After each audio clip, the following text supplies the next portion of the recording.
በቤተ ክርስቲያን ውስጥ መሆናችን ዋስትና የለው። ማገልገላችን ሽርጉድ ማለታችን የክርስቶስ የክብር ዕቃ የመሆናችን ማረጋገጫ አይደለም። ቆይ እንግባባ።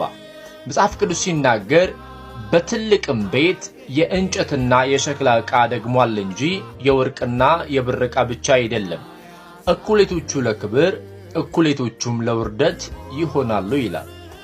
ለክብር ዕቃ ከሆኑት ጋር አብረን አንድ ቤት መሆናችን የክብር ዕቃ ለመሆናችን ማረጋገጫ አይደለም። አጠገባችሁ ያለው ፓስተርና ነብይ በሚመራው ቸርች ይቅርና ኢየሱስ በሚመራው ህብረት ውስጥም የነበረው አንድ ማዕድ ይካፈል የነበረው አገልጋይ የነበረው ሱልጣን የነበረው ይሁዳ የክብር ዕቃ አልነበረም።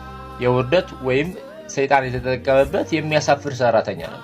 በቅዱሳን ህብረት ውስጥ መሆን በራሱ የክብር ዕቃ ያደርግህ። ወዳጅ የማን ዕቃ ነህ? ማን ነው የሚጠቀምብህ? እንግዲህ ማንም ራሱን ከእነዚህ ቢያነጻ ማለትም ከውርደት ዕቃዎች ራሱን ቢያነጻ ለክብር የሚሆን የተቀደሰም ለጌታውም የሚጠቅም ለበጎ ስራ ሁሉ የተዘጋጀ ዕቃ ይሆናልና እግዚአብሔር የክብሩ ዕቃ ያድርጋችሁ።